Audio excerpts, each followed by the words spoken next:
نحمده ونصلي على رسوله الكريم اما بعد فاعوذ بالله من الشيطان الرجيم بسم الله الرحمن الرحيم رب اشرح لي صدري ويسر لي امري واحلل عقدة من لساني يفقهوا قولي۔ الحمدللہ، اللہ کا انعام ہے کہ ایک بار پھر ہمیں اللہ تعالیٰ نے رمضان کے کنارے تک پہنچا دیا۔ صحابہ کرام دعائیں مانگا کرتے تھے کہ اللہ تعالیٰ تو ہمیں رمضان تک پہنچا۔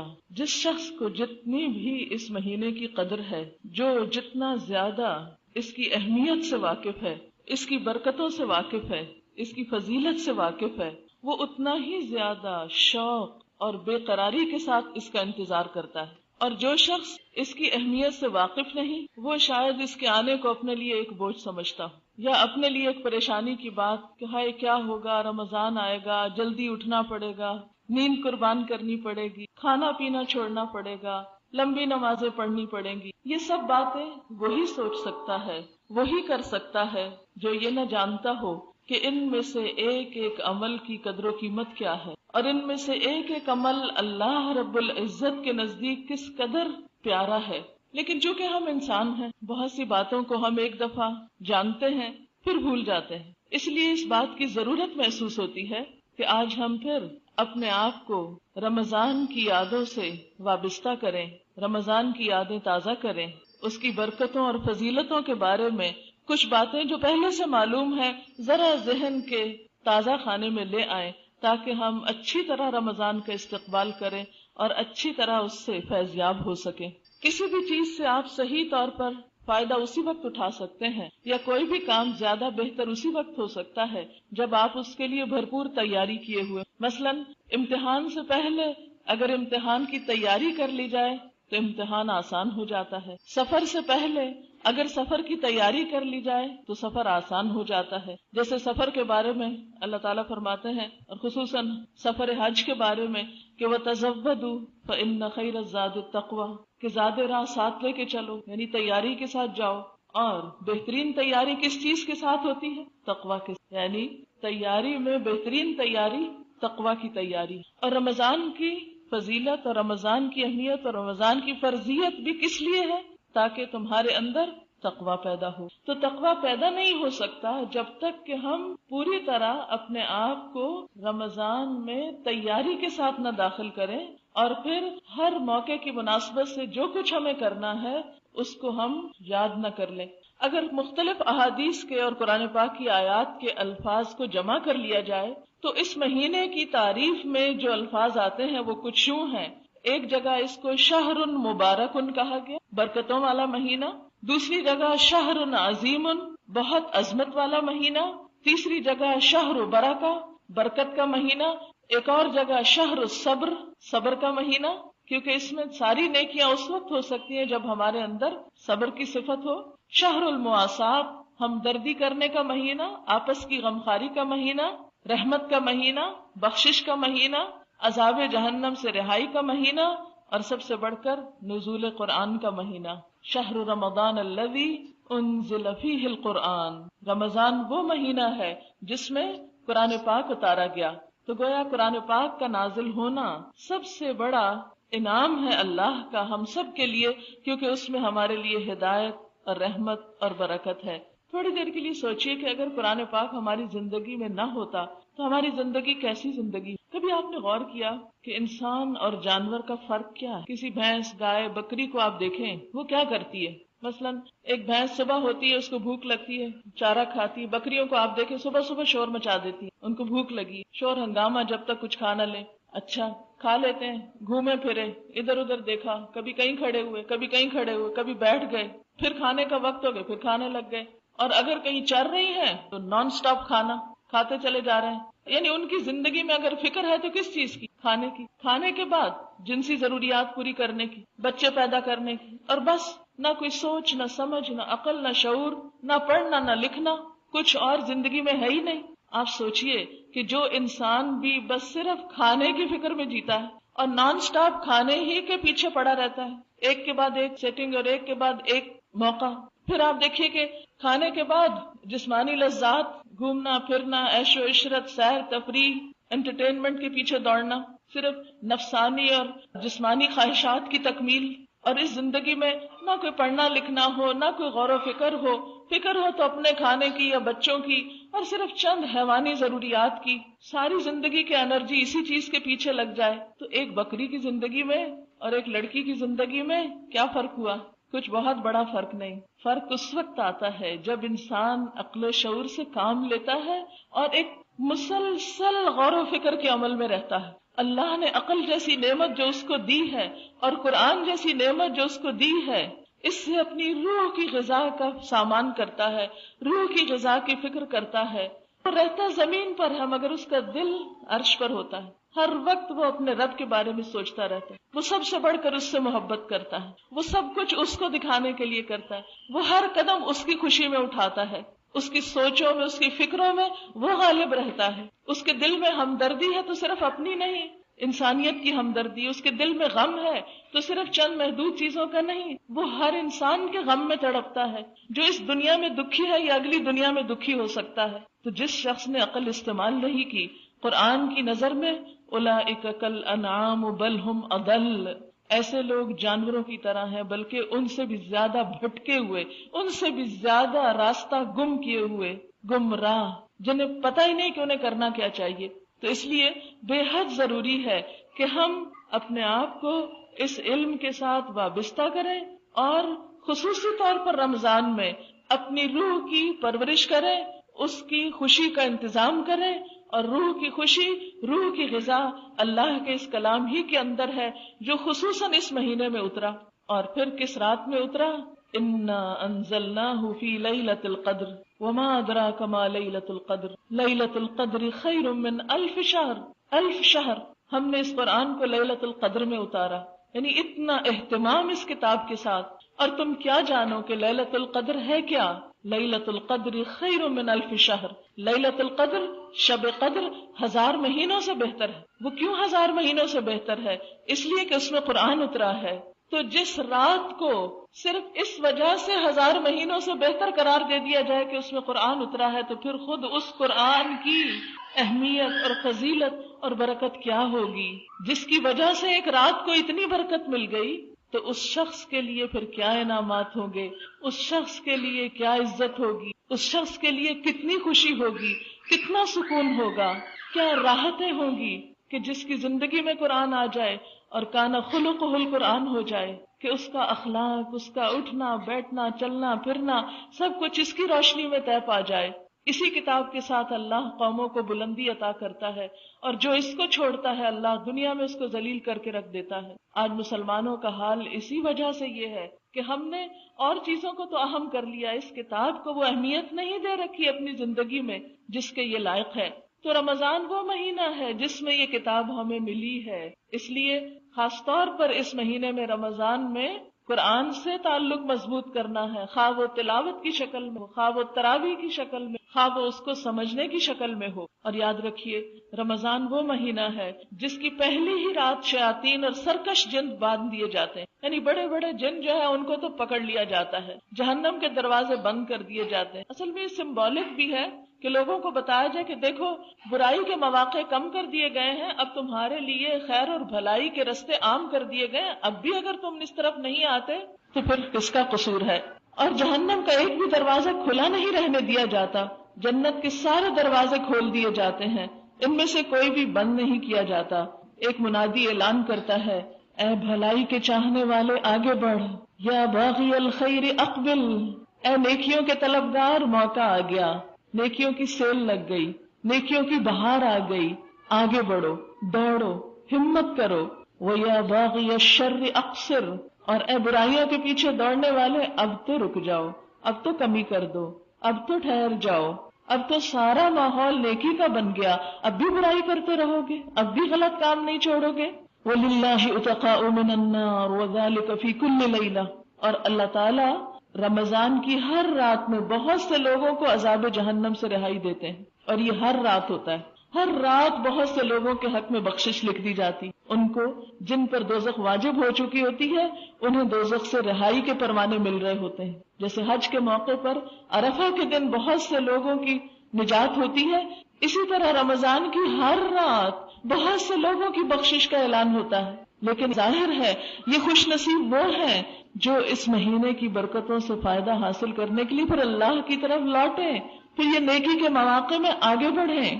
پھر اسی طرح ایک اور حدیث میں آتا ہے، نبی صلی اللہ علیہ وسلم نے فرمایا، الصلوات الخمس والجمعة الى الجمعة ورمضان الى رمضان مکفرات ما بینہن اذا اجتنبت الکبائر۔ 5 نمازیں جمعے سے جمعہ اور رمضان سے رمضان تک جو گناہ ہو جاتے ہیں، یعنی 5 نمازوں کے بیچ میں، جمعے سے جمعے تک اور رمضان کے بیچ میں پچھلے رمضان سے لے کر اب تک، ان کا کفارہ ہو جاتا ہے رمضان میں اگر انسان بڑے بڑے گناہوں سے اجتناب کرے، یعنی محض روزہ رکھنے سے ہی کفارہ ہونے لگتا ہے۔ لیکن اگر کوئی شخص اپنے گناہوں پہ نادم ہو تو سارے گناہ معاف ہو سکتے ہیں، شرط یہ ہے کہ انسان اللہ کی طرف پلٹ آئے۔ یاد رکھیے، رمضان جہاں اللہ تعالیٰ کے حقوق ادا کرنے کا مہینہ ہے، وہاں بندوں کے حقوق کو بھی نئے سرے سے ادا کرنے کا اور اس کی تجدید کرنے کا مہینہ ہے۔ رمضان میں پہلی چیز تو آپ جو کریں گے وہ تو روزہ ہے، اور روزہ ہر بالغ انسان پر، صحت مند انسان پر فرض۔ ان مریضوں کو رخصت ہوتی ہے جن کا مرض روزہ رکھ کے بڑھتا ہو۔ کچھ مرض تو ایسے ہوتے ہیں جو روزہ رکھ کے گھٹتے ہیں، یعنی رمضان میں ہر مریض کے لیے رخصت نہیں ہے، صرف ان مریضوں کے لیے ہے جن کو روزہ رکھ کے مرض کے بڑھنے یا ہلاکت کی طرف جانے کا اندیشہ ہو، اور کوئی واقعی ایماندار ڈاکٹر یہ ریکمینڈ کرے اور وہ خود بھی تجربہ کر کے دیکھے کہ وہ روزہ رکھنے کے قابل نہیں ہے۔ کیونکہ حدیث میں آتا ہے کہ جس نے بغیر کسی عذر کے رمضان کا ایک روزہ چھوڑ دیا، یعنی بغیر کسی وجہ کے، بغیر کسی خاص بیماری کے یا کسی اور ایسی ضرورت کے، تو وہ چاہے ساری عمر روزے رکھے، اس ایک روزے کے اجر کو نہیں پہنچ سکتا۔ اس لیے اس معاملے میں کوتاہی نہیں کرنی چاہیے، اس معاملے میں بہت توجہ رکھنی چاہیے، اور روزے کی طرف خصوصی طور پر اس کا پورا اہتمام کرنا چاہیے۔ وقت پر سحری، وقت پر افطاری، کیونکہ اگر وقت سے بعد آپ سحری کرتے رہیں، کیونکہ کچھ لوگوں کو دیکھا گیا وہ کہتے ہیں جی اذان تک کھا سکتے ہیں، اور ہمارے یہاں تو اذانیں آدھے آدھے گھنٹے کے وقفے سے ہوتی رہی۔ اس لیے اذان کا اعتبار نہیں کریں، جو کیلنڈر آپ کو ملے اس کو دیکھ کر روزے کا جب ٹائم بند ہو تو سحری ختم کر دیں، کیونکہ بلا وجہ بعد تک کھاتے رہنا، ایسا نہ ہو کہ آپ اپنی طرف سے تو سارا دن بھوک پیاس کاٹیں اور روزہ ہی نہ ہو۔ اسی طرح وقت سے پہلے افطار کرنا، خواہ 2 منٹ ہی کیوں نہ ہو، وہ بھی روزے کو فاسد کر دیتا ہے۔ تو اس لیے سحر اور افطار کے ٹائمنگز، اور پھر خصوصاً گھڑیوں کو درست کر لیں، 1-4 پہ فون کر کے بالکل ایکیوریٹ ٹائم کریں۔ کچھ لوگوں کو دیکھا گیا ہے کہ وہ 5-10 منٹ گھڑی آگے کر دیتے ہیں، یہ خود کو دھوکہ دینے والی کیا بات ہوئی؟ اور جبکہ خود پتا بھی ہوتا ہے 10 منٹ ہی آگے، اس میں اور سستی ہوتی ہے۔ اپنے ساتھ بھی سچ بولا کریں، یہ 10 منٹ آگے کرنا گھڑیوں کو، اس سے کوئی خاص فائدہ نہیں ہوتا، اس کو جو ٹائم ہے وہی رکھیں، اور پھر اپنے آپ کو پابند کریں اس وقت کا۔ ہوتا ہی ہے بعض اوقات کچن کی گھڑی پیچھے ہے، کمرے کی آگے ہے، کہیں کی کچھ ہے، تو ان سب کا جا کے ایک ٹائم کر دیں اور صحیح ٹائم کر دیں۔ اس سے کیا ہوگا انشاءاللہ تعالی سحر اور افطار میں خلل نہیں آئے گا۔ مثلاً کوئی گھڑی آپ نے 10 منٹ آگے کی ہوئی ہے اور کسی نے اس کو دیکھ کے روزہ کھول لیا اندر بیٹھ کے، پھر کیا ہوا؟ سب کو تو نہیں پتا ہوتا نا گھر میں آنے والوں کو، یا بعض اوقات بھول بھی جاتا ہے انسان۔ تو اس لیے اس روزے کو ہر لحاظ سے محفوظ کریں، اور اس میں کوئی ایسا کام نہ کریں کہ جس سے روزہ نقصان پائے۔ پھر اسی طرح یہ ہے کہ روزہ رکھ کے جھوٹ بولنا، غیبت کرنا، لڑائی جھگڑا کرنا، بد اخلاقی برتنا، یہ ساری چیزیں بھی روزے کو نقصان دیتی ہیں۔ یعنی روزہ انسان کے صرف کھانے پینے سے پرہیز کرنے کا نام نہیں ہوتا، بلکہ روزہ نام ہے برائیاں چھوڑنے کا، کیونکہ ابھی جو سب سے پہلے آیت میں نے پڑھی اس میں کیا آیا؟ لعلکم تتقون۔ روزے تو اس لیے فرض کیے گئے ہیں کہ تمہارے اندر خدا کا خوف پیدا ہو۔ جس رب کے خوف سے تم کھانا پینا چھوڑ دیتے ہو کہ اس نے منع کیا ورنہ روزہ ہی نہیں ہوگا، اسی رب کی خاطر جھوٹ چھوڑ دو، چوری چھوڑ دو، غیبت چھوڑ دو، خیانت چھوڑ دو، سود چھوڑ دو، رشوت لینا چھوڑ دو، مال حرام جو ہے اس کا لینا اور اس کا دینا چھوڑ دو۔ کیونکہ اگر ہم روزہ رکھ کے بھی حرام نہیں چھوڑتے، سود کا لین دین نہیں چھوڑتے، رشوت کا لین دین نہیں چھوڑتے، ہم کس قسم کا روزہ رکھے ہوئے ہیں؟ تو یہ روزہ ہمیں دراصل بہت ساری برائیوں سے، جن میں ہم عام طور پر مبتلا ہوتے ہیں اور احساس بھی نہیں کرتے، ان سے چھڑانے کی ایک پریکٹس اور ایک طاقت دینے کا نام ہے۔ کیونکہ انسان جب اپنے نفس پہ قابو پا لیتا ہے، کیونکہ روزے میں کھانے کی خواہش پر کنٹرول کیا جاتا ہے، تو یہ حرام کا لین دین کیوں ہوتا ہے؟ کیونکہ وہ بھی ایک کھانے کی خواہش ہے نا. چوری کیا ہے؟ کسی کا مال ہڑپ کرنا، کھانا. خیانت کیا ہے؟ کسی کے حق کو دبا جانا. تو یہ سب کچھ کنٹرول ہوتا ہے اس انسان سے جو اپنی بھوک کنٹرول کر سکتا ہے، اپنی جنسی خواہشات کو کنٹرول کر سکتا ہے، اور تنہائی میں بھی کوئی ایسی حرکت نہیں کرتا جہاں کوئی نہ دیکھ رہا ہو.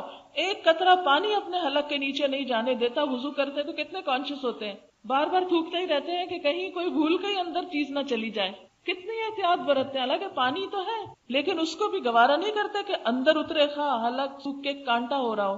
پھر یہ ہے کہ روزہ رکھ کر نماز کی پابندی بہت ضروری ہوتی ہے. بہت سے لوگ روزہ تو رکھ لیتے ہیں، نماز کی پابندی نہیں کرتے. اچھا، کچھ لوگ نماز تو پڑھتے ہیں، وقت پہ نہیں پڑھتے، روزہ رکھ کے بھی نماز لیٹ کرتے ہیں. مثلاً بعض لوگ سحری نہیں کریں گے. کیا کریں گے؟ پانی کا گلاس پاس رکھ لیں گے صرف ایک سنت پوری کرنے کو، ذرا سی آنکھ کھلی، پانی پہ پھر سو گئے. اس سونے میں فجر کی نماز بھی گئی. نہیں، یہ برکت کا مہینہ، یہ رحمتوں کا مہینہ ہے. یہ رحمتیں ان پہ آئیں گی جو اٹھ کے بیٹھ کے اچھے طریقے سے سحری بھی کریں گے، کیونکہ آپ صلی اللہ علیہ وسلم نے خاص تاکید کی سحری کرنے کی. تسحروا فإن فی السحور برکہ، سحری کیا کرو کیونکہ سحری کرنے میں برکت ہے. سحری کرنے والوں پر فرشتے دعائیں خیر پڑھ رہے ہوتے ہیں، یعنی ان کے لیے دعائیں کر رہے ہوتے ہیں، ان کے لیے رحمت کی دعائیں مانگ رہے ہوتے ہیں جو سحری کر رہے ہوتے ہیں. اور ہمارے روزے اور اہل کتاب کے روزے میں فرق ہی سحری کا ہے، تو اس میں ان کی مخالفت بھی مطلوب ہے. یعنی یہ زیادہ نیکی کا کام نہیں کہ انسان بغیر سحری کے روزہ رکھ لے. نیکی کس میں ہے کہ پراپر طریقے سے سحری کرے جس سے انسان کو طاقت حاصل ہو اور دن بھر عبادات اچھی طرح بجا لائے. پھر اس میں آپ دیکھیے عام نوافل کا بھی اہتمام اور خصوصی طور پر صلاۃ التراویح، کیونکہ تراویح کی نماز جو ہے وہ اس رمضان کی خاص نماز ہے. آپ صلی اللہ علیہ وسلم نے فرمایا من قام رمضان، جس نے رمضان کی راتوں میں قیام کیا، ایمانا و احتسابا، ایمان اور احتساب کے ساتھ، یعنی ثواب کی نیت سے، تو اس کے پچھلے سارے گناہ معاف کر دیے جائیں گے. یعنی رمضان کے بعد پھر انسان گناہوں کے بوجھ سے بالکل پاک ہو جاتا ہے اور صاف ہو جاتا ہے، جیسے انسان نہا کر بالکل میل کچیل سے پاک ہو جاتا ہے. تو یہ روح کے نہانے کا موسم، روح کی صفائی کا. پھر اسی طرح عام طور پر ہمارے ہاں خواتین کے تراویح پڑھنے کا اہتمام نہیں ہوتا. مرد حضرات تو مسجدوں میں چلے جاتے ہیں. عورتیں سمجھتی ہیں، یہ غلط فہمی بہت عام ہے کہ شاید تراویح صرف مردوں کے لیے ہے، کیونکہ بارہا مجھ سے یہ پوچھا گیا کہ کیا عورتوں کو بھی تراویح پڑھنی چاہیے. دیکھیے نماز اور روزہ جو ہے یہ مردوں عورتوں سب کے لیے، اس میں کوئی جینڈر ڈسکریمنیشن نہیں. اور تراویح کی نماز عورتوں کے لیے بھی اسی طرح ہے جس طرح مردوں کے لیے، اور اجر بھی اتنا ہی ہے. اب ہوتا یہ ہے کہ سب کے ساتھ جو نماز پڑھی جاتی ہے وہ تو آسان ہوتی ہے، لیکن جب آپ گھر میں اکیلے پڑھنے لگتے ہیں تو آپ کے لیے بڑی مشکل ہو جاتی. دوسری مشکل یہ ہے کہ ہمارے ہاں مسجدوں میں عورتوں کے لیے جگہ نہیں ہے. تو ایسی صورت میں اگر گھروں میں کچھ لوگ مل کر کوئی انتظام کر لیں، کسی قاریہ کا یا کسی قاری صاحب کا، کہ جو نفل نماز جو ہے یعنی تراویح کی نماز وہ گھر میں اگر پڑھوا دے کہیں، اور اہل محلہ مل کے اہتمام کر لیں، تو انشاءاللہ اس میں بہت انجوائے کریں گے آپ. اور وہ قرآن پاک جو آپ تراویح میں کھڑے ہو کر سنتے ہیں اس کا لطف ہی کچھ اور ہے. پھر اسی طرح آپ دیکھیے کہ رمضان میں قرآن پاک کے ساتھ خصوصی تعلق میں صرف تلاوت اور صرف تراویح میں پڑھنا ہی نہیں بلکہ اس کے ساتھ ساتھ اس کا سمجھنا بھی ضروری. اور پورے قرآن پاک کا اگر ایک دفعہ آپ ترجمہ دہرا لیں تو انشاءاللہ اس کا فائدہ کئی گنا زیادہ ہوگا. نبی صلی اللہ علیہ وسلم کے بارے میں آتا ہے کہ وہ بہت سخی تھے، یعنی بہت زیادہ سخاوت کرتے تھے، صدقہ خیرات کرتے تھے. اور رمضان میں جب جبریل امین آ کر آپ کو ملتے تھے تو آپ کی سخاوت بہت زیادہ بڑھ جاتی تھی. اور جبریل امین رمضان کی ہر رات میں آپ سے ملتے تھے اور آپ سے قرآن کا دور کرتے تھے، یعنی پورا پچھلا دہراتے تھے. بس آپ صلی اللہ علیہ وسلم جب جبریل علیہ السلام سے ملتے تو تیز ہوا سے بھی زیادہ سخی ہو جاتے. یعنی جیسے تیز ہوا چلتی نا تو ہر چیز اڑا کے لے جاتی، کچھ بھی نہیں چھوڑتی، ہلکی چیزیں، بھاری چیزیں، ہر چیز پر اثر انداز ہوتی، یا یہ کہ ہر گوشے میں گھس جاتی ہے. اسی طرح نبی صلی اللہ علیہ وسلم کی خیرات رمضان میں تیز ہوا سے زیادہ نہیں، ہر چیز وہ صدقہ خیرات میں دے دیتے تھے. اور پھر آپ کے دیے ہوئے مال سے سوسائٹی کا ہر فرد اس سے فائدہ اٹھاتا تھا، ہر ایک تک وہ خیر پہنچتی تھی. اس لیے آپ بھی یہ کوشش کریں کہ جب صدقہ خیرات کریں تو اس میں رشتہ دار، دوست احباب، معاشرے کے ضرورت مند اور دیگر افراد جن کی ابھی کچھ آپ کو بتائی گئی ہوگی، گائیڈ لائنز دی گئی ہوگی کہ آپ کہاں کہاں خرچ کر سکتے ہیں، ان تمام پہلوؤں میں آپ کچھ نہ کچھ اپنا مال ضرور لگائیں خصوصی طور پر آپ دیکھیے کہ زکوٰۃ کا اہتمام کرنا. زکوٰۃ ویسے تو اس وقت فرض ہوتی ہے جب سال گزرتا ہے مال پر، لیکن اگر آپ ان ایڈوانس 1 سال کی یا 2 سال کی زکوٰۃ دینا چاہیں تو وہ آپ دے سکتے ہیں، جبکہ آپ کی نیت اور ارادہ یہ ہو کہ یہ مال مجھے آئندہ بیچنا نہیں ہے تو آپ پہلے سے بھی نکال سکتے ہیں اگر اس وقت آپ کی گنجائش زیادہ ہے، اور اگر نہیں تو جب آپ کے پاس ہو اس کے مطابق جب سال ہو جائے پورا اس وقت آپ ادا کر سکتے ہیں. پھر آپ دیکھیے کہ رمضان میں آپ نے خصوصی طور پر دعائیں بہت مانگنی. سحری کے وقت استغفار کی پابندی کریں. قرآن پاک میں آتا ہے وَبِالْأَسْحَارِ هُمْ يَسْتَغْفِرُونَ، وہ سحری کے وقت استغفار کرتے ہیں. عام دنوں میں تو ہم سحری کے وقت اٹھ نہیں پاتے، تو آپ رمضان میں جب سحری تیار کر رہے ہوں، میز لگا رہے ہوں، کوئی کام کر رہے ہوں، اس وقت کثرت سے استغفار. اور آپ کو استغفار کے فائدے معلوم ہے کہ ہر مشکل سے نکلنے کا راستہ بن جاتا ہے. جب انسان کے گناہ معاف ہو جائیں تو پھر اس کے لیے تو ہر رحمت کے دروازے کھل جاتے ہیں، جنت کے دروازے کھل جاتے ہیں. پھر کون سی خیر ہے جس سے انسان محروم ہو سکتا ہے اگر انسان کی معافی ہو جائے. تو اس لیے سب سے زیادہ استغفار کی طرف توجہ دینی، اور خصوصاً سحری کے وقت. پھر اسی طرح صبح شام کے اذکار کی پابندی. پھر اسی طرح ہر نماز کے بعد، فرض نماز کے بعد خصوصاً دعا قبول ہوتی ہے. پھر قرآن پاک کی تلاوت کے بعد، پھر جب آپ مل کے قرآن پاک کا دور کریں گے یا اس کو سمجھیں گے اس وقت. پھر اسی طرح تراویح کے بعد جب یعنی سنیں گے آپ قرآن پاک، اور خصوصاً روزے کی افطاری کے وقت. ایک حدیث میں آتا ہے کہ اس وقت کی دعا رد نہیں ہوتی، اور اس کے لیے خواتین خصوصی کوشش کریں کہ گھر میں وہ فضا پیدا کریں کہ بڑے چھوٹے بچے سب کے سب اللہ تعالیٰ کی طرف متوجہ، اور اس وقت میں خصوصی دعائیں مانگے اپنے لیے. عام طور پر وہ ایک ایسا ہنگامہ ہوتا ہے، شور ہنگامہ، دیر ہو رہی ہے، جلدی کرو، روزہ کھلنے والا ہے، ٹیبل لگاؤ، کھانا لگاؤ، وہ چیز کہاں ہے، یہ کہاں ہے، وہ تم نے نہیں رکھی، ایک دوسرے کو ڈانٹ ڈپٹ ہو رہی ہوتی ہے. اس سارے کلچر کو بدل دیں. گھر سے تھوڑا سا کام پہلے شروع کر لیں تاکہ افطار کے وقت سے پہلے جب سب کچھ لگ جائے، اور کوشش کریں کہ افطار پانی اور کھجور سے کرنے کے فوراً بعد نماز ادا کر لیں یکسو سے. ورنہ کئی لوگ افطاری رکھنے میں اتنا تھک جاتے ہیں، پھر اس کو کھانے میں اتنا وقت لگاتے ہیں کہ مغرب کی نماز تو اول وقت نصیب ہی نہیں ہوتی سارا رمضان. یہ رمضان جو ہمارے لیے رحمتوں اور عبادتوں کا مہینہ، نیکیوں کا موسم بہار بن کے آیا، وہ ہم نے کھانے کا موسم بہار بنا لیا. اور مغرب تو لازماً لیٹ کرتے ہیں. آپ دیکھیے 1 کھجور 2 یا 3 جو بھی آپ سمجھتے ہیں کہ جتنی آپ کی طلب ہے وہ لے کے پانی پیئے 1 گلاس 2 گلاس، اور اس کے بعد آپ آرام سے نماز پڑھ لیں، پھر آئیں بیٹھے اور کھانا کھا لیں. بیکار کی چیزیں ادھر ادھر کی کھانا اس وقت انسان کا پورا سسٹم جو ہے اس کو اپسیٹ کرتا ہے، اور اس سے پھر یہ کہ نمازوں میں سستی ہوتی، وضو قائم رکھنا بعض اوقات مشکل ہو جاتا. جتنی سادہ غذا کھائیں گے، جتنی آپ اپنی احتیاط برتیں گے، صاف ستھری ایسی چیز کھائیں گے کہ جس سے آپ کی عبادت میں خلل نہ آئے، کیونکہ وہ بھی آپ اپنا خیال خود رکھیں گے. ہر شخص اپنے مزاج کو سمجھتا ہوتا ہے کہ کن چیزوں سے اس کو الرجی ہے، کون سی چیزیں اس کے لیے نقصان دہ ہیں، تاکہ کوئی ایسا سبب نہ بنے. نہ تو اتنی کم غذا کھائیں کہ آپ بیمار پڑ جائیں اور روزے ہی چھٹ جائیں، نہ اتنی زیادہ کھائیں کہ آپ بیمار پڑ جائیں کہ آپ کی نمازیں چھٹ جائیں. تو یہ سب کچھ خاتون خانہ کے ہاتھ میں ہوتا ہے. اس لیے آپ کی ذمہ داری اس میں بہت اہم ہے کہ پچھلے سالوں کی نسبت بچوں کو، گھر والوں کو، رشتہ داروں کو بہت آسان طریقے سے تھوڑا تھوڑا کٹ ڈاؤن کرتے کرتے سمپل غذاؤں کی طرف لے آئیں. تو اس سے وقت بھی بچے گا، نمازیں بھی وقت پر ہوں گی، اور اس کے ساتھ ساتھ عبادت کا بھی آپ کو لطف آئے گا. پھر آپ دیکھیے کہ دعاؤں میں نئی دعائیں بھی آپ یاد کر لیں، جیسے وضو کے بعد جو دعائیں پڑھی جاتی ہیں، اسی طرح گھر سے نکلتے ہوئے. کچھ لوگوں کو تو یاد ہی ہوں گی، لیکن جو لوگ ابھی تک یاد نہیں کر سکے، سونے کے وقت، سو کر اٹھنے پر کچھ نئی دعائیں آپ چھوٹی دعاؤں کی کتاب رکھیں. رمضان میں ٹارگٹ رکھیں ہر عشرے میں 1 یا 2 دعا یاد کر لیں، اس کو لکھ کے ان جگہوں پہ لگا دیں. تو اسٹیکرز وغیرہ بھی اویلیبل ہوتے ہیں، اور ان کو پڑھنے کی کوشش کریں. یعنی اس رمضان میں آپ نیکی کے کچھ کام ضرور ایسے اپنی زندگی کی عادت میں شامل کر لیں جو ابھی تک آپ نے نہیں کیے. وہ ہر ایک اپنے اس کے مطابق فیصلہ کر سکتا ہے.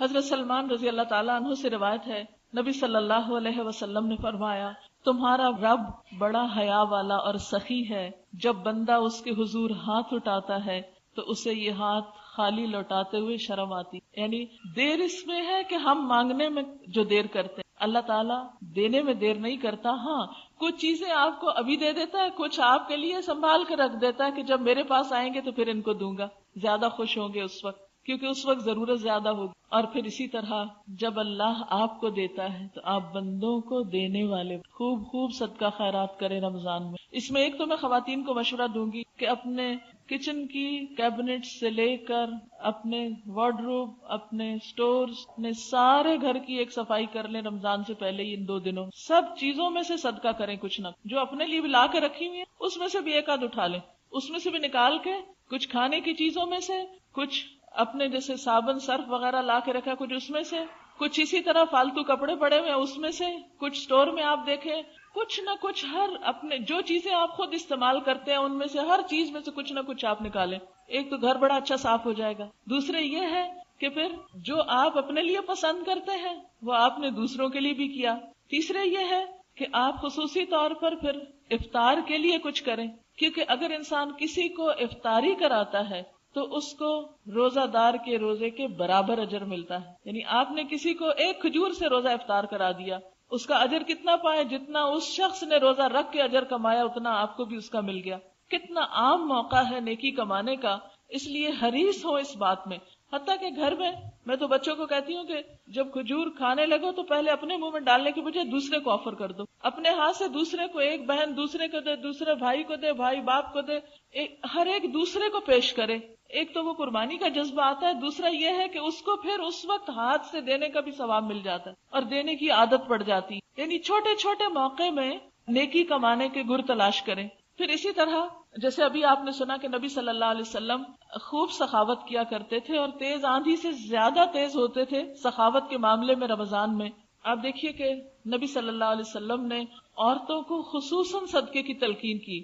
ہمارے ہاں یہ تصور ہے کہ ہم تو کماتی نہیں ہیں، ہمارا تو کچھ ہے ہی نہیں، ہم کیا صدقہ کریں، اور اس طرح خواتین اپنے آپ کو صاف بچا جاتی ہیں صدقہ خیرات سے. دیکھیے ہم اپنی ضروریات کے لیے، اپنا زیور کپڑا بنانے کے لیے سب کچھ حاصل کر لیتے ہیں.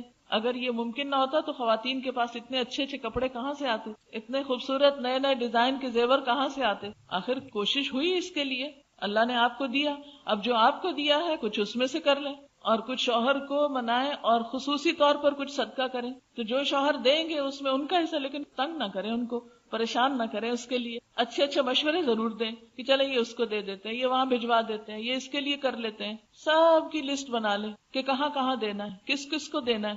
تو انشاءاللہ تعالی تھوڑی تھوڑی خیر ہر ایک تک پہنچے گی، ہر کونے اور ہر گوشے تک. کچھ علم کے راستے میں خرچ کریں، کچھ غریبوں کو کھلانے کے لیے خرچ کریں، کچھ دوستوں رشتہ داروں کو تحفے میں دیں. یعنی آپ خود اپنا ایک پلان بنا سکتے ہیں. اس کی ایک لسٹ اس سال بنا لیجئے، ہر سال رمضان میں وہی اٹھائی اور ہر ایک تک کچھ نہ کچھ حسب توفیق تھوڑا یا زیادہ کر دی. آپ دیکھیں نبی صلی اللہ علیہ وسلم نے فرمایا آگ سے بچنے کی فکر کرو، خواہ کھجور کا آدھا ٹکڑا ہی. اس کے انتظار میں نہ رہو کہ لو ہمارے تو اپنے کھانے کو کچھ نہیں، ہم کس کو کھلائیں، ہماری تو اپنی اتنی کم تنخواہ. دیکھیں اپنے ہی کھانے میں سے تھوڑا تھوڑا، جیسے وہ کسی بزرگ نے مشورہ دیا تھا نا کہ اگر خاتون خانہ ہر پیڑے میں سے تھوڑا تھوڑا آٹا نکالتی جائے تو جب تک سارے گھر کی روٹی بنے گی ایک پیڑا ایکسٹرا بن جائے گا، اس کو پکا کے صدقہ کر دے. مطلب ایک مینجمنٹ ہے نا صدقے کے لیے، آپ مینج کر لیں اپنے ریسورسز کو، جو کچھ ہے اس میں سے کچھ نہ کچھ، کیونکہ بلا صدقے سے آگے نہیں جا سکتی. بلاؤں کو ٹالتا ہے، گناہوں کا کفارہ ہے، ہماری کمی کوتاہیوں کا کفارہ ہے، اور سب سے بڑی بات یہ کہ اللہ کا قرب حاصل کرنے کا ذریعہ. یہ مال کی محبت اللہ کی محبت کے راستے میں حائل ہوتی ہے نا. وَيُطْعِمُونَ الطَّعَامَ عَلَى حُبِّهِ مِسْكِينًا وَيَتِيمًا وَأَسِيرًا، اور وہ اس کی محبت میں یعنی اللہ کی محبت میں کھلاتے ہیں مسکین کو، یتیم کو، قیدی کو. اور کیا کہتے ہیں انما نطعمکم لوجہ اللہ، ہم تو تمہیں صرف اللہ کی خاطر کھلا رہے ہیں. لا نرید منکم جزاء ولا شکورا، ہم تم سے کوئی بدلہ نہیں چاہتے، شکریہ بھی نہیں چاہتے، پلٹ کے تعریف بھی نہیں چاہتے، کچھ نہیں چاہیے، ہمیں تو صرف اللہ کی رضا چاہیے. اس جذبے کے ساتھ صدقہ خیرات کریں، کسی پر احسان جتانے کے لیے نہیں. نبی صلی اللہ علیہ وسلم نے خواتین کو خصوصی طور پہ فرمایا اے خواتین کی جماعت تم صدقہ کرو اور کثرت سے استغفار کرو، کیونکہ میں نے جہنم میں سب سے زیادہ تم کو دیکھا ہے. کیوں؟ تم بہت زیادہ لان تان کرتی ہو اور اپنے شوہروں کی ناشکری، ہر وقت زبان سے کسی نہ کسی کی برائی ہو رہی ہے، کسی نہ کسی کو کوسا جا رہا ہے، کسی کی غیبت ہو رہی ہے، کسی کے خلاف کچھ سازشوں کے جال بنے جا رہے ہیں، وہ اس کے پارٹی بازی ہو رہی ہے. عجیب و غریب معاملے ہوتے ہیں گھروں میں. اور دوسری طرف شوہروں کی چھوٹی چھوٹی بات پہ ناراض ہو جانا، موڈ آف کر لینا، دنوں تک قطع کلامی کرنا، تو یہ چیز انسان کے لیے نقصان دہ ہے، ہلاکت خیز ہے. اس سے بچنے کے لیے علاج کیا؟ صدقہ. جب کبھی کوئی ایسی چیز ہو جائے فوراً نکالے اپنی پسندیدہ چیز، خود ہی نفس کی اصلاح ہو جائے گی. نبی صلی اللہ علیہ وسلم نے ایک اور روایت میں فرمایا، اے خواتین کی جماعت، تم صدقہ کرو چاہے اپنے ہی زیورات سے کرو. یہ میں نہیں کہہ رہی آپ کو، یہ نبی صلی اللہ علیہ وسلم فرما رہے ہیں. وَلَوْ مِنْ حُلِيِّكُنَّ، صدقہ کرو خواہ اپنے ہی زیورات میں سے، اس لیے کہ قیامت کے دن جہنم میں تمہاری تعداد زیادہ ہوگی. اب آپ کئی عورتیں یہ حدیث سن کے بڑی ناراض ہوتی ہیں. میں کہتی ہوں چلو کوئی بات نہیں، ناراض ہونے دو، یہی ہو رہی ہے نا، شاید کسی وقت اصلاح بھی کر لیں. اگر نہیں بتایا تو پھر کیا ہوگا؟ پھر تو پتہ بھی نہیں چلے گا کہ ہماری شامت زیادہ آ سکتی ہے، کیونکہ ہمارے پاس نسبتاً وقت زیادہ ہوتا ہے نا. پھر اسی طرح جن لوگوں کو توفیق ہو، جن کے لیے ممکن ہو، وہ رمضان میں عمرہ بھی کر لیں، کیونکہ نبی صلی اللہ علیہ وسلم نے فرمایا، بخاری اور مسلم کی روایت ہے، رمضان میں عمرہ کرنا میرے ساتھ حج کرنے کی مانند. صرف حج نہیں، نبی صلی اللہ علیہ وسلم کے ساتھ حج کرنے کی طرح ہے. ایک اور حدیث میں آتا ہے، رمضان کا عمرہ حج کے برابر ہے. پھر اسی طرح آخری عشرے کا اہتمام. حضرت عائشہ فرماتی ہیں، جب رمضان کا آخری عشرہ ہوتا تو آپ صلی اللہ علیہ وسلم رات کا بیشتر حصہ جاگ کے گزارتے. آخری عشرے میں رات کی عبادت خصوصی طور پر، اور اپنے گھر والوں کو بھی جگاتے اور عبادت میں خوب محنت کرتے، کمر کس لیتے. اس سے کیا پتہ چلتا ہے کہ آپ صرف خود نہیں جاگتے تھے، گھر والوں کو بھی جگاتے تھے. تو آپ اپنے بچوں کو، شوہروں کو، دوستوں کو آخری عشرہ شروع ہونے سے پہلے تھوڑا تھوڑا تیار کریں. اب تو آخری عشرہ آنے والا ہے، اب تو راتوں کو بھی جاگنا ہوگا، تاکہ وہ سن سن کے ہلکا ہلکا ان کا دماغ تیار ہوتا رہے، ان کی سوچ بنتی رہے. کیونکہ آپ کی ہیں سارے گھر میں نیکی کو پھیلانے کا ذریعہ ہیں. ایک عورت پورے گھر کو چلاتی ہے، صرف مادی طور پہ نہیں، روحانی طور پہ بھی ساتھ لے کے چلتی. تو اس کی یہ چھوٹی چھوٹی باتیں عمل سے دکھانا، کر کے بتانا، بول کے بتانا، یہ سب کچھ ممکن ہے. دوسروں سے نہیں توقع رکھیں، خود رول ماڈل بنے، انشاءاللہ دوسروں پر بھی اثر ہوگا اور سب کی نیکی آپ کے کھاتے میں ہوگی انشاءاللہ. ایک اور روایت میں آتا ہے، نبی صلی اللہ علیہ وسلم آخری عشرے میں جتنی محنت کرتے تھے، یعنی عبادت میں، دوسرے دنوں میں اتنی محنت نہیں کرتے تھے، یعنی خصوصی محنت. پھر آخری عشرے میں اعتکاف بھی ہوتا ہے. جن خواتین کو اللہ توفیق دے، جن کے اوپر کوئی بچوں کی اتنی ذمہ داریاں نہ ہو، یا کسی بیمار کی ذمہ داری نہ ہو، یا اور کوئی کمانے کی ذمہ داری نہ ہو، جو آسانی کے ساتھ کر سکیں، وہ اعتکاف کا بھی اہتمام کریں. کیونکہ نبی صلی اللہ علیہ وسلم اتنی پابندی سے اعتکاف کرتے کہ ایک دفعہ آپ اعتکاف نہ بیٹھ سکے تو دوسرے سال آپ نے 20 دنوں کا اعتکاف کیا. تو اعتکاف جو ہے اگر ممکن ہو تو آخری 10 دن خصوصی طور پر عبادت کے لیے خاص. سب تو ظاہر نہیں کر سکتے، لیکن جن کو اللہ توفیق دے، جن کے لیے ممکن ہو. پھر لیلۃ القدر کی تلاش جو طاق راتوں میں ہے. آپ نے فرمایا، جو مہینہ تم پر آیا ہے اس میں ایک رات ایسی ہے جو 1000 مہینوں سے بہتر ہے.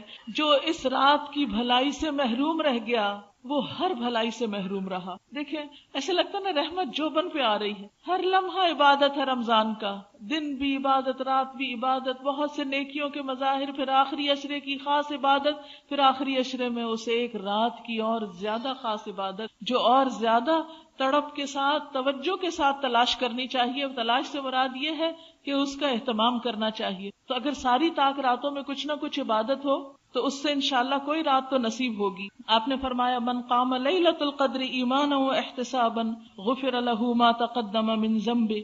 جس نے شب قدر میں ایمان کے ساتھ اور ثواب کی نیت سے قیام کیا، اس کے گزشتہ سارے گناہ معاف کر دیے جائیں گے.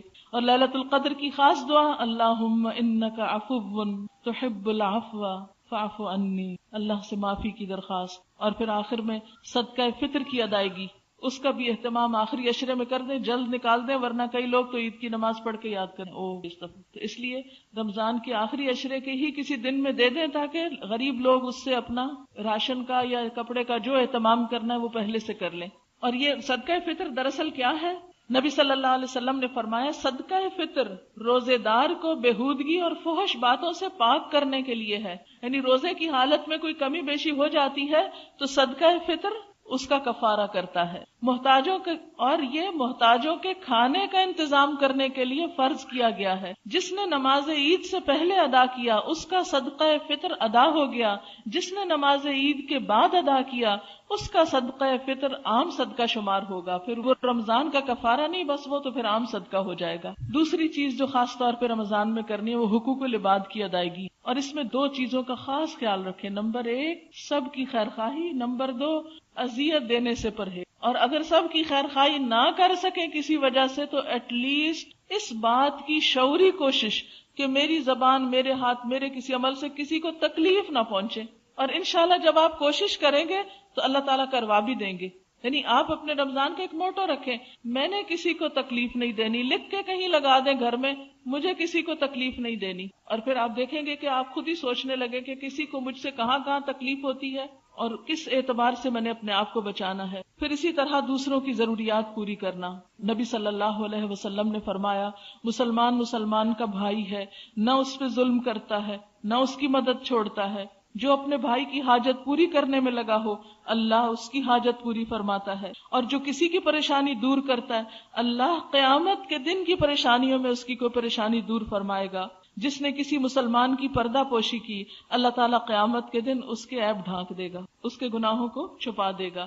اور پھر اس میں خصوصی طور پر محروم طبقات کا خیال، بیوہ، مسکین، یتیم، اسیر، ان طبقات کا خیال رکھنا اتنی بڑی نیکی کا کام ہے جیسا کوئی شخص ہر روز دن کو روزہ رکھے اور روز رات کو جاگ کے عبادت کرے. اور یہ کس کے لیے اتنا ممکن ہے اتنی بڑی عبادت کرنا. پھر اسی طرح اور جو بھی صدقہ اس میں خصوصاً کھانے کا اہتمام ضرور کرنا ہے، کیونکہ بھوکے کو کھانا کھلانا جنت میں لے جانے والے کاموں میں سے ہے. اور یہ بھوکا صرف یہ نہیں کہ غریب بھوکا ہو، کوئی امیر بھوکا بھی ہو سکتا ہے. یعنی اپنے رشتہ داروں کو کچھ پکا کے بھیج دینا، یا کوئی کسی بھی طرح کچھ سوکھا راشن یا کوئی کھجور، یا یعنی رمضان کے تحفے جو ہیں اس میں آپ رمضان سے پہلے ہی مثلا رشتہ داروں کو کوئی کھجور بھجوا دیں یا کوئی اور اس طرح کی چیز بھجوا دیں. ہمسایوں کا خاص خیال رکھیں، جو کچھ پکائیں اس میں سے کچھ بھجوا دیں. نبی صلی اللہ علیہ وسلم نے فرمایا کہ کوئی ہمسائی اس بات کو حقیر نہ جانے خواہ وہ اپنی ہمسائی کو بکری کا کھر ہی کیوں نہ بھجوائے. ایک اور روایت میں آتا ہے کہ شوربہ پتلا کرنے کا حکم دیا تاکہ تم اپنے ہمسائے کی خبر گیری کر سکو. تو رمضان میں اس طرح ایک دوسرے کی طرف چیز بھجوانے سے کیا ہوتا ہے، ایک اچھے جذبات پیدا ہوتے ہیں. پھر بیماروں کی عیادت، یعنی ہاسپٹلز وغیرہ میں اگر کوئی ایسے ضرورت مند ہے، یا ابھی آپ کو شاید بتایا گیا ہو کہ وہاں پر کھانا ڈسٹریبیوٹ کرنے کا بھی انتظام ہے انشاءاللہ، جو اٹینڈنٹس ہوتے ہیں بیماروں کے ان کے لیے کچھ کرنا. پھر اسی طرح نوکروں کے کام میں کمی کرنا، یہ نہیں آپ خود تو عبادت فرمائیں، سوئیں، آرام کریں اور وہ بےچارے کئی کھانے عام دنوں سے بھی زیادہ کھانے پکا کر آپ کی خدمت کریں، اور نہ وہ نماز پڑھیں اور نہ ان کی کوئی عبادت ہو. وہ آپ کے لیے تو لاسٹ مومنٹ پہ گرم پراٹھا بنا کے لائیں اور خود بغیر کھانا کھائے روزہ رکھیں. گرم چائے چاہیے، گرم پراٹھا چاہیے، لاسٹ مومنٹ پہ تازہ چیز چاہیے، اور وہ بےچارے بھوکے کھڑے ہوتے ہیں. اس کا خاص خیال رکھنا ہے آپ نے. ایسا اہتمام کریں کہ چائے فلاسک میں ڈال لیں، روٹی ہاٹ پاٹ میں رکھ لیں، لیکن ان بےچاروں کو سحری اچھی طرح کرنے دیں، پانی بھی پینے دیں ان کو. کچھ غیر ضروری کام جو ہیں، کئی لوگ تو گھروں کی رینوویشن شروع کر دیتے ہیں رمضان میں کہ لوگوں کا آنا جانا نہیں، چلو گھروں کے نیا فرنیچر بدلو، پردے بدلو، یہ کرو وہ کرو، اور وہ سارے کام پھر بےچارے نوکروں کی شامت آ جاتی. رمضان گھروں کی صفائی کا مہینہ نہیں، دلوں کی صفائی کا مہینہ ہے، تقویٰ کی افزائش کا مہینہ ہے. اس لیے اپنے ساتھ جو بھی آپ کے کوئی رہتا ہے، خواہ وہ آپ کے سرونٹس ہیں، نوکر ہیں، ان کا بھی خصوصی خیال آپ نے رکھنا ہے. پھر اسی طرح لغو چیزوں سے بھی بچنا چاہیے، یعنی حرام سے تو بچنا ہی ہے، کیونکہ آپ صلی اللہ علیہ وسلم نے فرمایا جب تو روزہ رکھے تو تیری آنکھ اور تیرے کان کا بھی روزہ ہونا چاہیے. یہ نہیں کہ روزہ رکھ کے دل بہلانے کو ٹیلی ویژن لگا لیں اور کوئی فلم دیکھنا شروع کر دیں. آنکھ کا بھی روزہ، کان کا بھی روزہ. فرمایا جب تو روزہ رکھے تیری آنکھ اور کان کا بھی روزہ ہو اور زبان پہ بھی قابو ہو، جھوٹ اور حرام سے بچا جائے، پڑوسی کو تکلیف نہ دی جائے، اور تجھ پر وقار اور اطمینان ہو. روزے میں وقار اور اطمینان ہو، چڑچڑا پن نہ غالب ہو. کیونکہ جب بھوک لگتی ہے نا تو بہت سے لوگ ہائپر ہو جاتے ہیں، گاڑی چلا رہے ہیں تو ہارن پہ ہارن بجا رہے ہیں. افطار کا ٹائم ہے تو افطاری لے کے کسی جگہ سے تو وہ تیزی سے، کئی ایکسیڈنٹس اس وقت ہو جاتے ہیں اس جلد بازی میں. تو اس لیے اس وقت اطمینان اور وقار، یہ میں نہیں کہہ رہی، یہ حضرت جابر کی روایت میں آتا ہے. آپ صلی اللہ علیہ وسلم کو پتا تھا کہ لوگ کیا کیا کریں گے، اللہ کی طرف سے ان کو بتایا جاتا تھا نا لوگوں کی نفسیات کے بارے میں، اور آپ نے فرمایا اپنے روزے کے دنوں کو دوسرے کے برابر نہ کرو، یعنی عام دنوں میں اور روزے کے دنوں میں فرق ہونا چاہیے، رمضان عام دنوں سے مختلف گزرنا چاہیے۔ اب آپ خود دیکھ لیجئے کہ کہاں کہاں آپ مختلف کریں گے۔ پھر اسی طرح آپ نے فرمایا جو روزہ رکھ کر جھوٹ بولنا اور اس پر عمل کرنا نہ چھوڑے تو اللہ کو اس بات کی کوئی ضرورت نہیں کہ کوئی شخص کھانا پینا چھوڑ دے۔ آپ صلی اللہ علیہ وسلم نے فرمایا روزہ کھانے پینے سے رکنے کا نام ہی نہیں بلکہ بےہودہ اور فحش کاموں سے رکنے کا نام ہے، لہٰذا اگر روزہ دار سے کوئی گالی گلوچ کرے، کوئی اور آ کے لڑے یا جہالت سے پیش آئے تو اسے کہہ دینا چاہیے کہ میں روزے سے ہوں، میں روزے سے ہوں، میں نہیں لڑ سکتا، یعنی گالی کے جواب میں کیا کہنا، میں روزے سے ہوں، انی صائم۔ اور پھر خصوصی طور پر روزہ رکھ کر مردہ بھائی کا گوشت نہ کھایا جائے، کیونکہ اس سے روزہ ختم ہو جاتا ہے۔ کھانا پینا تو منع ہے نا، جب حلال کھانا منع ہے تو مردہ کا گوشت تو کھانا اور ہی منع ہے۔ مراد ہے غیبت سے پرہیز، خصوصی طور پر صبر، خاموشی۔ کوئی جو کرتا ہے وہ اس کا اخلاق ہے، ہمیں اپنے اخلاق کا اور اچھے اخلاق کا ثبوت دینا ہے۔ آپ نے فرمایا غیبت زنا سے بھی شدید تر ہے، اتنا بڑا جرم جو بے دریغ ہو رہا ہوتا ہے۔ ایک حدیث میں آتا ہے قیامت کے دن آدمی کے پاس اس کا کھلا ہوا نامہ اعمال لایا جائے گا، وہ اسے پڑھے گا اور کہے گا میرے رب میں نے دنیا میں فلاں فلاں نیک کام کیے تھے، وہ اس میں نہیں۔ اللہ تعالیٰ جواب دے گا کہ لوگوں کی غیبت کرنے کی وجہ سے وہ نیکیاں تمہارے نامہ اعمال سے مٹا دی گئیں۔ مثلاً آپ نے کوئی بہت بڑا صدقہ خیرات کیا اور آپ کو بڑی امید ہے قیامت کے دن جائیں گے اور اس کا بڑا ثواب ہم کو ملے گا، جب آپ کا اعمال نامہ سامنے آئے گا تو آپ کہیں گے وہ کہاں گیا، وہ پتہ چلے گا وہ سب صاف ہوگا کیونکہ وہ فلاں فلاں کی غیبت کی۔ اس لیے اس سے خصوصی طور پر پرہیز کرنا ہے۔ اور آخری چیز ہے روزانہ اپنا جائزہ لینا ہے، اپنے آپ کو خود ایویلویٹ کرنا ہے، روز کا روز جائزہ۔ آپ صلی اللہ علیہ وسلم نے فرمایا کم من صائم لیس له من صیامہ الا الظمأ وکم من قائم لیس له من قیامہ الا السحر، کتنے ہی روزہ دار ہیں جن کو سوائے پیاس کے روزہ رکھنے سے کچھ نہیں ملتا، کتنے ہی شب بیدار ہیں جنہیں بے خوابی کے سوا شب بیداری سے کچھ نہیں ملتا، وہ رات کو جاگتے بھی ہیں تو کچھ نہیں کماتے۔ اس لیے خصوصاً اپنا جائزہ کہ کہیں روزہ رکھ کے ایسے کام تو نہیں ہو رہے جس سے سب صفائی ہو رہی ہو۔ نبی صلی اللہ علیہ وسلم کے بارے میں آتا ہے آپ نے صحابہ سے فرمایا ممبر لاؤ، صحابہ ممبر لائے، آپ نے پہلی سیڑھی پہ قدم رکھا تو فرمایا آمین، دوسری پہ رکھا تو فرمایا آمین، تیسری پہ چڑھے تو فرمایا آمین۔ جب آپ ممبر سے نیچے تشریف لائے تو ہم نے عرض کیا اللہ کے رسول صلی اللہ علیہ وسلم آج ہم نے آپ سے ایسی بات سنی ہے جو آج سے پہلے کبھی نہیں سنی۔ فرمایا جبریل میرے پاس آئے اور کہا اس آدمی کے لیے ہلاکت جس نے رمضان کا مہینہ پایا اور اپنے گناہوں کی معافی اور بخشش حاصل نہ کی، جس کو پورا یہ مہینہ ملا اور پھر اس نے بخشش نہ کرائی۔ تو آپ نے اس کے جواب میں آمین کہا۔ آپ اپنے آپ سے پوچھئے جب رمضان کا آخری دن ہو تھوڑی دیر کو اعتکاف بیٹھ جائیے، لوگ عید کی خوشی میں اچھل کود کر رہے ہوں، آپ کیا کیجئے کہیں تنہائی میں جا کے بیٹھیے، اپنا جائزہ لیجیے کیا کیا کیا نہیں، کیا کرنا چاہیے تھا جو نہیں ہو سکتا، اور اپنے اندر سے پوچھئے کیونکہ انسان کو خود پتا ہوتا ہے کیا واقعی میرا رمضان ایسا گزرا کہ میری بخشش ہو چکی، کیونکہ ٹھیک ہے ہمیں غیب کا نہیں پتا، اللہ تعالیٰ کے وہ فیصلے ہم ججمنٹ نہیں کر سکتے، لیکن ایک ججمنٹ دل کے اندر بھی ہوتی کہ ہاں واقعی، کیونکہ نیکی کیا ہے جس کام کے کرنے سے تجھے اطمینان ہو، اور برائی کیا ہے الاثم ما حاک فی نفسک، جو تیرے دل میں کھٹک جائے اور تو برا جانے کہ لوگوں کو پتہ نہ چل جائے کہیں۔ اور دوسری سیڑھی پہ جب آپ نے قدم رکھا تو فرمایا اس شخص کے لیے ہلاکت جس نے ماں باپ دونوں یا کسی ایک کو بڑھاپے کی حالت میں پایا اور ان کی خدمت کر کے جنت حاصل نہ کی۔ میں نے اس کے جواب میں کہا آمین۔ اور اسی طرح اس شخص پر بھی ہلاکت جس نے آپ کا نام سنا اور پھر درود شریف نہ پڑھا۔ اور آخری بات یہ آپ صلی اللہ علیہ وسلم نے فرمایا من صام رمضان وعرف حدودہ وتحفظ مما ينبغي له ان يتحفظ فيه كفر ما قبلہ، جس نے رمضان کا روزہ رکھا اور اس کی حدود کو پہچانا، بچنے والی چیزوں سے بچا، اس کے پچھلے سارے گناہ معاف کر دی۔ اللہ تعالیٰ ہم سب کو ایسا ہی رمضان نصیب فرمائے کہ واقعی جب رمضان گزرے تو ہمارے سارے گناہ معاف ہو چکے۔ دعا سے پہلے ایک دو باتیں دیکھیے، دو تین چیزیں اور بس ٹپس کے طور پر کہنا چاہوں گی۔ ایک تو یہ ہے کہ رات کو اگر آپ تراویح کے بعد جلد سوئیں تو انشاءاللہ دن کو بھی فریش رہیں گے اور صبح بھی آپ جلدی اٹھ سکتے۔ ہوتا یہ ہے کہ جب انسان سارے دن کے بعد شام کو کھانا پینا شروع کرتا ہے، پھر تراویح میں کچھ ایکسرسائز بھی ہو جاتی ہے، پھر بڑا فریش ہو جاتا ہے۔ اب دل چاہتا ہے کوئی گپ شپ کریں، کوئی ملے، میل ملاقات، ادھر ادھر آنا جانا، بہت مزہ آ رہا ہے۔ نہیں، اس وقت میں اپنے آپ کو سونے کے لیے، کیونکہ آپ دیکھیے روزہ تو ہے ہی ہے کہ جب سونے کو دل نہ چاہے تو کہو سو، اٹھنے کو دل نہ چاہے تو اٹھو، جب کھانے کو دل نہیں چاہتا سحری کو کھاؤ، جب کھانے کو دل چاہ رہا نہیں کھاؤ. ہر چیز نفس کے خلاف ہو رہی ہے. اسی سے تقوی حاصل ہوتا ہے انسان کو. تو اس میں یہ ہے کہ رات کو جلد سوئیں. ایک اور چیز یہ ہے کہ طہارت اور پاکیزگی کا بہت اہتمام کریں، کیونکہ بہت سے لوگ اس معاملے میں بے فکر رہتے ہیں. اس سے پھر آپ دیکھیے اتنی لمبی نمازیں بھی پڑھیں اور آپ کا وضو ٹھیک نہ ہو، آپ کا غسل صحیح نہ ہو، آپ کی باقی طہارت کے لوازمات پورے نہ ہوں. اس لیے میں چاہوں گی کہ رمضان میں اگر کتاب الطہارہ کا ایک دفعہ پھر مطالعہ اپنے طور پر کر لیں کہ کہیں کوئی ایسی چیز تو نہیں چھٹ رہی. پھر اسی طرح یہ کہ اللہ تعالیٰ کو روزہ دار کے منہ کی جو پسند ہے وہ بہت زیادہ پسند ہے. مسک ایک خوشبو ہے، اس سے بھی زیادہ کستوری جس کو بولتے ہیں. لیکن اس کا یہ مطلب نہیں کہ ہم مسواک نہ کریں اور کہیں کہ اللہ تعالیٰ کو یہ بہت پسند ہے اس لیے ہم ایسے ہی چھوڑے ہوئے اپنے آپ کو. روزے میں جو اسٹک کا مسواک ہوتا ہے اس کو کثرت کے ساتھ کریں. اس سے کیا ہوگا کہ آپ کی عبادت میں اور زیادہ لطف آئے گا، آپ کو نمازوں میں اور دل لگے گا. اور اسی طرح استنجے کو بہت کیئرفلی، لیکن مبالغہ نہیں کریں طہارت میں، کیونکہ نبی صلی اللہ علیہ وسلم نے قیامت کی نشانیوں میں سے بتایا تھا کہ لوگ طہارت میں مبالغہ کرنے لگیں. تو مبالغہ نہیں، لیکن نجاست سے پرہیز ضروری ہے، پیشاب کی چھینٹوں سے پرہیز ضروری ہے. وضو کرتے وقت سارے اعضاء کو خوب مل کے دھونا ضروری ہے. نہانے کی ضرورت ہو تو نہانے میں طہارت کے جو فرائض ہیں اس کو پورا کرنا ضروری، کیونکہ فرض غسل نہیں ہوتا جب تک اس کے ساتھ وضو نہ ہو، یعنی کلی اور ناک میں پانی نہ ڈالا جائے اور پورے جسم پہ پانی نہ بہایا جائے.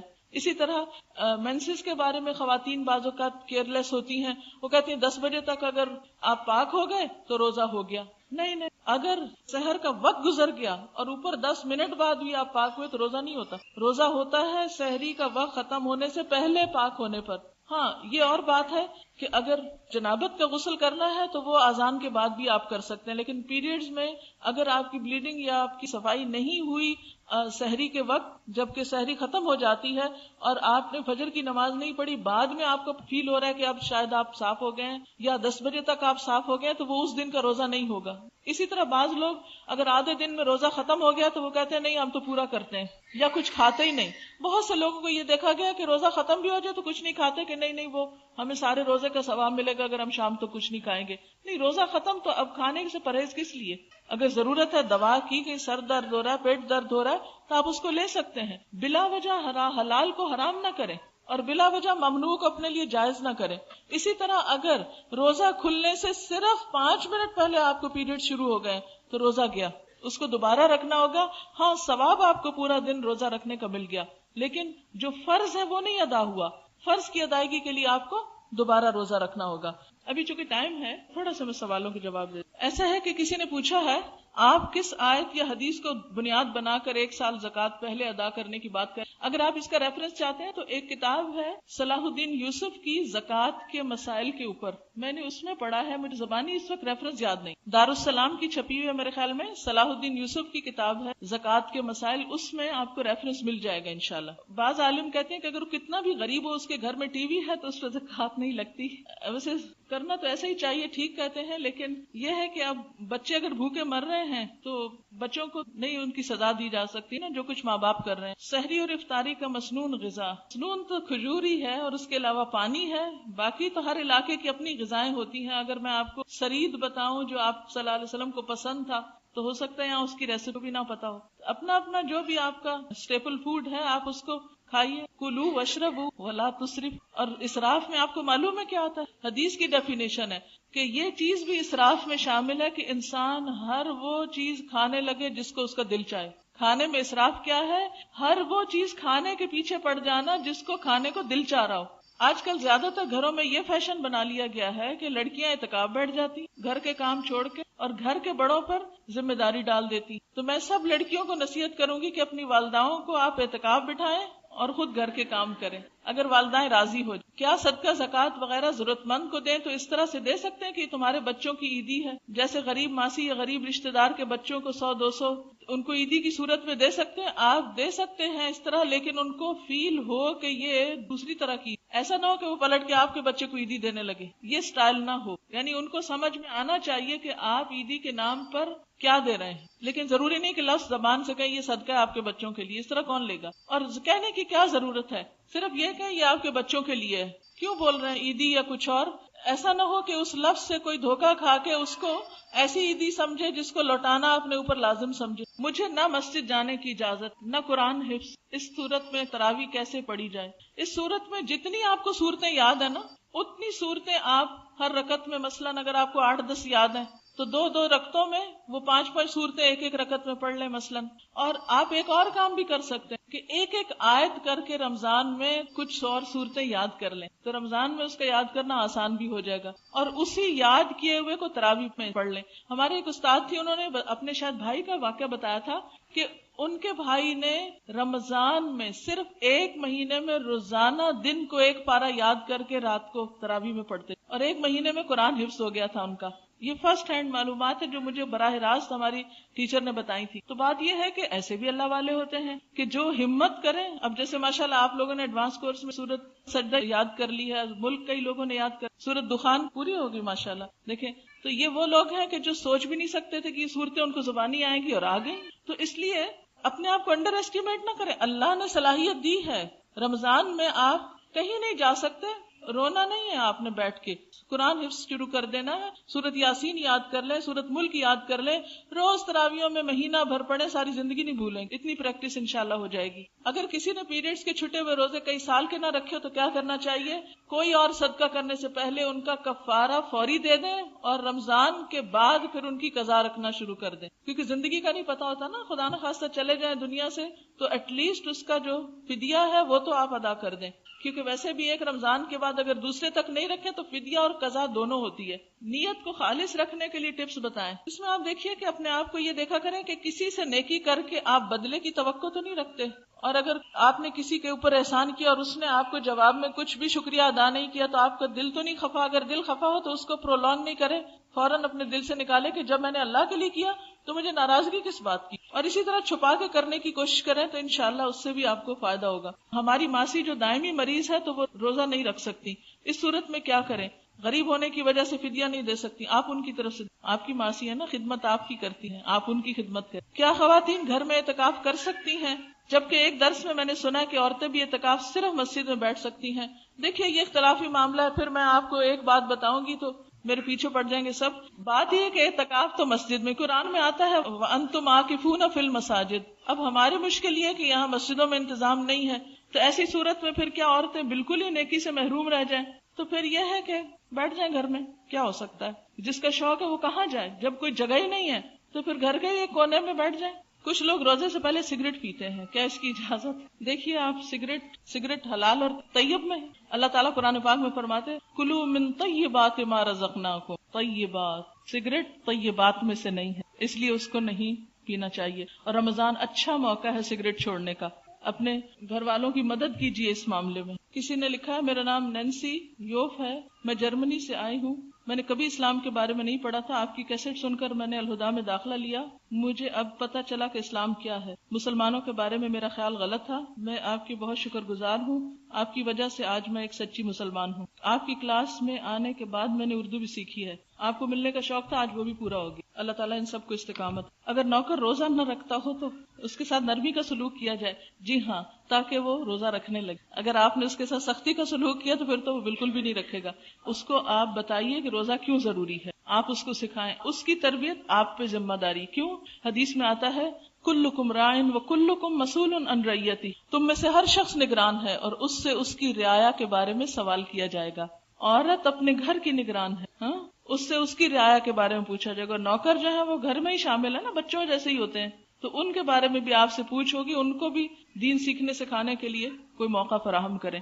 چلیے اب دعا کر لیں. سبحان اللہ والحمد للہ ولا الہ الا اللہ اکبر ولا حول ولا قوة الا باللہ العلی العظیم. اللہم صل علی محمد وعلی آل محمد کما صلیت علی ابراہیم وعلی آل ابراہیم. اللہم بارک علی محمد وعلی آل محمد کما بارکت علی ابراہیم وعلی آل ابراہیم. ربنا آتنا فی الدنیا حسنۃ وفی الآخرۃ حسنۃ وقنا عذاب. ربنا لا تزغ قلوبنا بعد إذ هديتنا وهب لنا من لدنك رحمة إنك أنت الوهاب ربنا هب لنا من أزواجنا وذرياتنا قرة أعين واجعلنا للمتقين إماما يا حي يا قيوم برحمتك نستغيث لا إله إلا أنت سبحانك إني كنت من الظالمين. یا اللہ پاک تو ہم سب پر اپنی رحمت فرما، ہمیں اس رمضان میں بہترین نیکیاں سمیٹنے کی توفیق عطا فرما. یا اللہ یہ رمضان اس طرح گزرے کہ ہمارے سارے گناہ معاف ہو جائیں، قبولیت والے اعمال کی توفیق عطا فرما،